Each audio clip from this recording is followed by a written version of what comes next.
Welcome back. In this video, we'll get the computer and the player script so that we can move our paddles.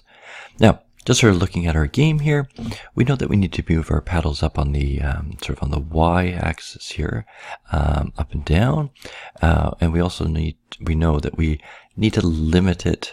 We don't want it to go above or below the white line here. So that's what we'll do to set up our script.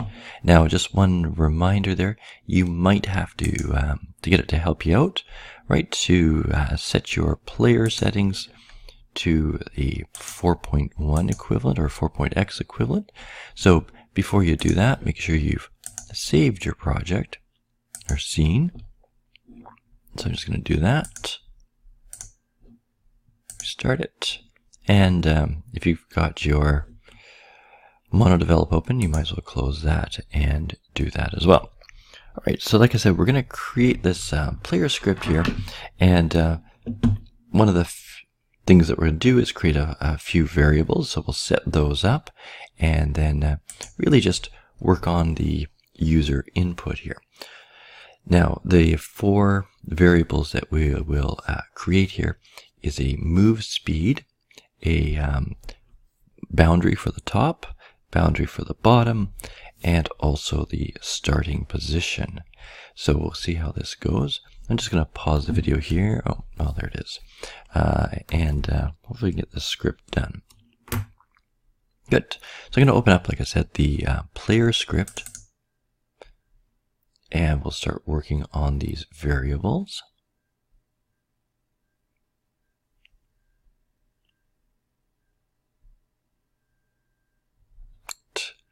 All right, so here we are. What we'll do is just for the start, we'll put in our variables here. So like I said, I'm going to create four variables. So just follow along here. So public float move speed. And again, this value that I'm going to put in here is just that I know it works, and it's 8f. Okay, and that means it's a float, so it's a decimal number. Public again. And we can always change these around. Float, and then we'll call it top bounds, and we'll set that to 8.3f. And again, it's just numbers that I know work here. Public float, and we'll call this one bottom bounds, and we'll set that to negative 8.3 because the game is centered, so makes these numbers just sort of, mirrors of each other. And the last thing we'll do is we'll create a vector2 and starting position, so that we can always set our paddle back to the beginning. And it's going to be a new vector2, and on the sort of the x-axis, right, that's how far left it is. We saw that before. It's going to be 13f, and up on the y, it's going to be 0f. Okay, because it's centered there. So those are three things that we're going to do. So at the start of the game, we're going to make sure that it's centered. So we're going to put it to its starting position. And so how we'll do that is we'll go transform. Now we're going to use something called local position. And the idea here is that if it was parented to something, it is relative to that. So we're just going to set transform.local position. All positions are vector3s. So our starting position here, we've coded as a vector2. So we need to cast or change the value from a vector2 to a vector3. So how we do that is just in brackets, we say, make this a vector3. And so we're going to change our starting position into a vector3. Just like that. Now, we're not going to use our update to put all our movement code. We have in the past, and it is fine. The only trouble is that your update function can get very, very full if you've got a bunch of things going on. Again, in this game, probably not a big deal, but we'll do a slightly different method. So what I'm going to do is create a new function, and we're going to call it check user input. And we're going to call this function every frame of the update, but it's a little bit different here. And we're not going to be using any physics, so we're going to do it a little bit different than we did, again, with the Rollerball or the 2D UFO pickup game. So what I'm going to do here is I'm going to set if, basically, if you press the up arrow. So we'll do like we saw in our little lectures there. So get key. And this time we're not going to use get key down. We're just going to sort of get key because we want to sort of move it up or down without having to press the key over and over again. So if get key is a key code, so we're going to use the up arrow. So if they press the up arrow. Now, we've got sort of another condition that we want to make sure. So if they use the up arrow, oops, and I missed a bracket there, sorry, or parenthesis. Okay, that's better. So if they press the up arrow, and basically if we are within the boundary. So what I'm going to put here is if the transform dot local position dot y, so on the y-axis, is greater than or equal to the top bounds. So if that's the case, just needed one there, didn't I? If that's the case, we're basically going to just keep it there. Okay, so what is going to happen is if you press the up arrow, but you're greater than the top bounds, then what we'll do is just keep our position. So our transform dot local position, we're going to set it to, oops, the a new vector 3, so a new position, okay, and the transform dot local position dot x, so we're going to keep that one there. Then the top bounds, so we're going to limit it to its top boundary number, which was at 8.3, so top bounds. And then the other one's going to be our transform dot local position dot z. Okay, so basically this is just saying, hey, if you're sort of, you know, at the top boundary or beyond it, we push it back to its top boundary. So basically it will never be able to exceed the top boundary. However, if, so let's just finish that if up.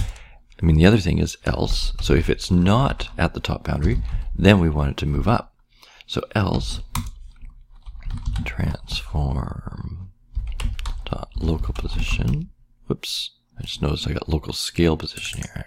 Change that. Local position, there we go. Okay, this one should also be local position. If I can spell it, position, okay, is equal to, now actually in this case it's going to be plus equals because we're actually going to move it. So we're going to transform its position, vector 3 dot up, so that will move it up along the y-axis, times our move speed, and then to smooth it out, we'll times it by time dot delta time. Okay, so that this should move the paddle up. Basically, moving down is going to be identical. So what I'm going to do is actually just grab this script, save us from typing some more. And so if the get key dot, let's make this the down arrow, and it's less than or equal to the bottom bounds, right? We'll want to set it to those positions, but set it at its bottom bounds. And obviously we're going to minus it, right? So it's going to move it down. Well, I guess either way, I think we could do it that way. My original script here, I had it vector 3 dot down. I think we could try it around and see which way, if it works the same. I think the negative equals with the up would actually be a little bit better, but we'll do it what I've got there at the moment. So I'm going to save this. One thing I forgot though, the update at the moment has nothing, so check user input would never be called. So you need to make sure that in here, just going to move it down a little bit, check user input is called, every frame to check to see if we should move. And let's just make a couple little fixes here before we go back. In addition to putting this in, one of the things that I neglected to do, I'm just going to say, is that I sort of messed up with the curly braces here. So just be careful, because I think at the moment this doesn't close up. Okay, so we've got this if closing up, this else closing up, but we need to close up the up arrow code, and then similarly the down arrow code needs to be closed up. The whole check user input needs to be closed up, and the whole script needs to be closed up. So I was a little derelict in my curly braces there. So might just pause it there in the video to make sure you've got everything. One last thing that we'll do here is we'll set this vector 2, the starting position. I accidentally put it to positive 13. If you remember, the paddle is actually on the left side, so that should be negative 13. So I'll save that, and hopefully I'll go back to Unity here. We'll see what happens. Now my paddle might go across to the side. Let me just see here. I just saved it up, hit play, and so a couple things. Yeah, it's moved over here. Yours might not have that problem. I played mine earlier, so I'm just going to do is turn that off. If that happens, you can see it's negative 13 here, starting position negative 13. Just make sure that that's negative 13 as well. Let me hit play again, see if that helps. Okay, so it stayed in this position, so it's good. Notice how it's disappeared. Now the problem is that Z has changed. I think the easiest way to change that is to set the Pong background. Instead of 0 here, let's set that to 2 on the Z. Okay, and that should bring everything forward. So I've just set the Pong background to 2 on the Z axis. Let's just see. Okay, so my paddle is there now, so that should be pretty good. And if I go up, it moves up, and it doesn't go beyond, and then goes down as well. Now what we'll do, just for the moment, for the computer paddle, to get it moving, is just set it up identical to the player one. So what I'm going to do is I'll open up the computer one script. Okay, go back to those scripts, copy my player. So actually I'll copy everything from here down, and then just make some changes. So you should be able to do this yourself, I think. Okay, that looks good. So the only difference going to be, this should be positive 13. Okay, that will be the same. I think all the rest should be the same, right? Just moving up and down. There should be no difference there. So I'm just going to save that. And then hopefully when I go back, both paddles will be moving identically. So I go play.